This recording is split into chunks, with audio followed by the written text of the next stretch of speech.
Это было короткое вступление к творчеству художника и поэта Романа Трескова. Вот как он представляет себя на своей странице ВКонтакте. Щурясь от полуденного света, слушая весеннюю капель, созерцает суету планеты добрый мизантроп Полишинель. Основоположник хоккуизма, вождь электрианцев то да сё, преломляет мысли, как солнце призма, ну и так, попутно чушь несет. Это странная записная книжка странного человека, готового делиться неожиданными странными мыслями со всеми желающими. Слово Роману Трескову. Ахой, поехали. Всем привет из Нижнего Новгорода, с другого бока глобуса. С вами немножко художник, немножко поэт, немножко хоккуист, то да сё. Можно просто Рома. Вопросы себе я буду задавать сам, отвечать я на них буду тоже сам. Итак, вопрос номер первый. Вселенная аппетитных зайцев. Что это такое? Почему зайцы? А почему не зайцы? Они отличные персонажи, универсальные, мифические, самобытные.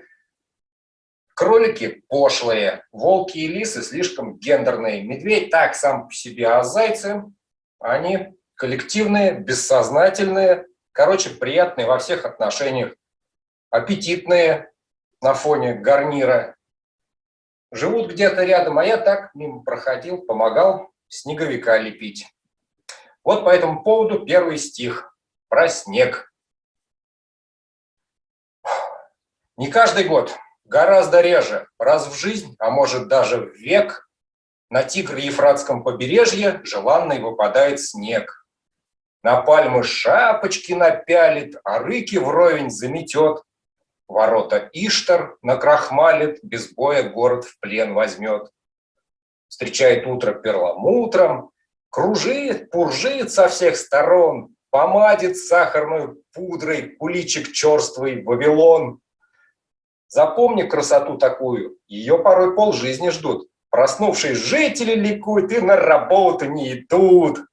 Бросают строить зиккураты и заболачивать моря, шагают получать лопаты на складе батюшки царя. Жрецам, рабам, простолюдинам сегодня царь поставил цель. Вот легендарные руины, развалины Мигдаль-Бавель. Отсель грозили мы Мардуку и щекотали небеса. Хорош болтать, лопаты в руки, на все про все лишь 3 часа. Пока не выглянуло солнце, загоним вечность в краткий миг. Навстречу облакам взметнется наш вавилонский снеговик. Тег. Аппетитных зайцев и другие картинки ищите у меня на стене ВКонтакте. Там все это дело приколочено. Продолжаем. Вопрос номер 2. Электрианство. В марте прошлого года поэт-хоккуист и философ волей судьбы то да сё написал манифест электрианства. Что такое электрианство? Это морально-нравственно-духовное учение без религии, основанное на научных методах познания мира. Главный постулат электрианства – ток есть. Кто с этим не согласен, идите к ближайшей розетке, суньте туда пальцы и все поймете. И сразу хотите записаться в ряды электрианцев. Как отличить электрианца в толпе? Очень просто.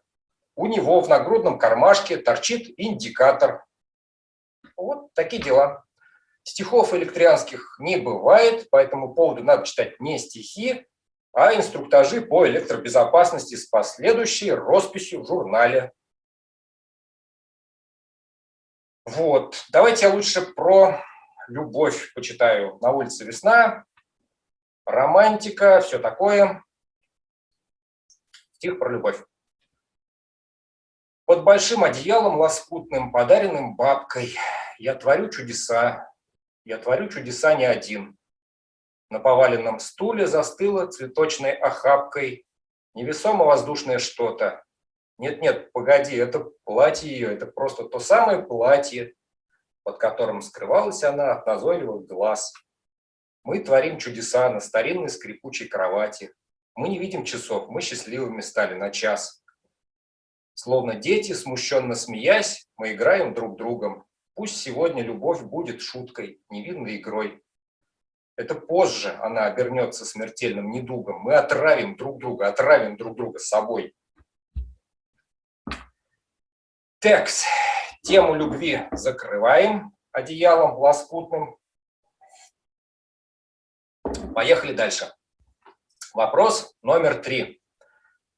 Что в начале, стих или рисунок? Курица или яйцо? Кофе или чай? Макарошки или картошки? Какая разница? Начала нет.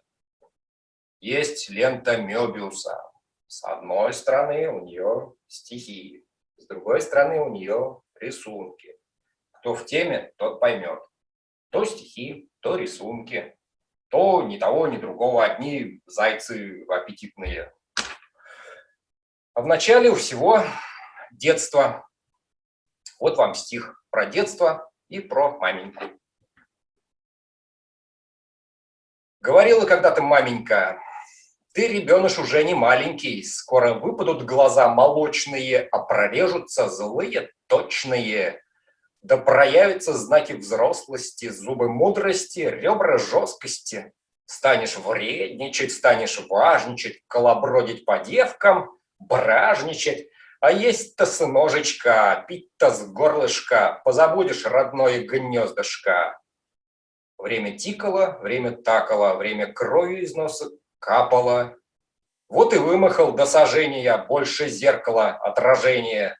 Утром ласковый, к ночи бешеный, на веселых дрожжах замешанный. Расподарочки дарит времечко, зубы мудрые, лоб до темечка. Но для маменьки, доброй, старенькой, я, как прежде, ребеныш маленький. Ну, вроде пока темечко не слишком видно. Переходим к следующему вопросу. Номер 4. Почему то да сё, басё? Так исторически сложилось. Басё, хокку, хоккусай, хоккуизм, хоккайдо, хоккейс, мечом. Люблю японскую лаконичность, она как удар катаны. И все. И почти не больно. Вот, что такое хоккуизм? Хоккуизм, сейчас я прочитаю. Хоккуизм – индифферентно-саркастический рефлекс на проходящую мимо жизнь, облеченный в лаконичную стихотворно-графическую форму. То да сё, сказал. Иногда пытаюсь писать хокку. Ну, вернее, это я думаю, что пишу хокку. Японцы, наверное, могли бы со мной поспорить. Но японцы пишут не обо всем, я пишу очень оригинальные хокку. Вот, например, поучение самураю среднего возраста. Гейша в цветном кимоно вряд ли заменит супругу. Сакура – только цветы.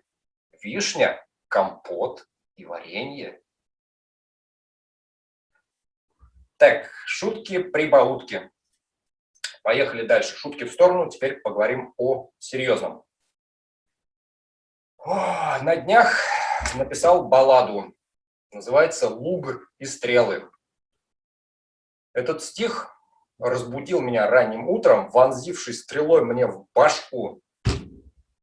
Вот, а что мне оставалось делать? Стиснуть зубы и попытаться его извлечь. Водички.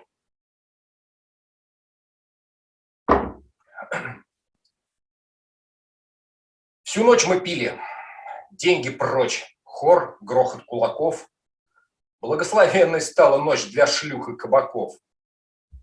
Девицы провожали нас, мы утешали их последний раз. Рассветный час, веселый гомон стих. Пора, друзья, пора, вперед, друзья, вперед! Бежим, иначе враг позиции займет. Мак, василек, гусиный лук, кипрей и зверобой. Лежит плащом зеленый лук, мы принимаем бой. И вот в шеренге я стою, не трусь, спокойно стой. И враг стоит на том краю и тоже держит строй. Втянули носом луга дух, я друзьям сказал: за короля и местных шлюх Стрела, подняли, залп. Прогнал и страх, и легкий хмель, тетив короткий звон, и полетели стрелы в цель все разом с двух сторон. И каждый замер, наблюдал за тучей злобных стрел, и каждый молча смерти ждал, а может и хотел. Но что за треск, летит щепа, уже ли так свезло? Фортуна не всегда слепа возмездию на зло. Мой бог, во сне ли, наяву, а где же смерть и боль? Упали стрелы на траву, расщепленные вдоль. Лук не усеяли тела, никто не пал в бою, ведь каждая стрела нашла соперницу свою.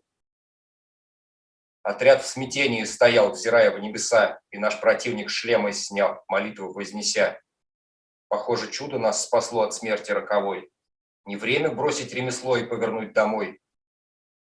Я посмотрел на строй врага, растерянные стрелки. Из голенища сапога одним рывком руки я вынул нож, свой верный нож, подаренный отцом. За мной, друзья, фортуна ложь. Прикончим подлецов. Бросайте стрелы, к черту лук, надежней сталь клинка. Украсим кровью этот лук и нашей, и врага. Такие дела. Фух. Напоследок, если есть еще минутка, что-нибудь полегче в мажорном ключе. То да сё. Ищу человека.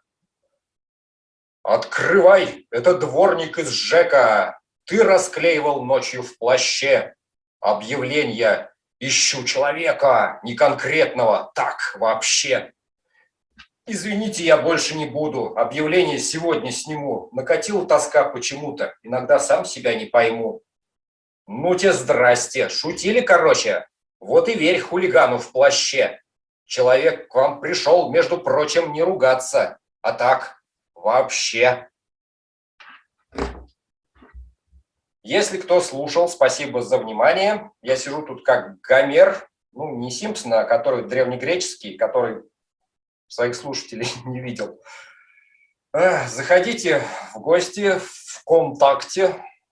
У меня там полно всего. Пишите комменты, ставьте лайки. Ссылка в описании. Всем пока!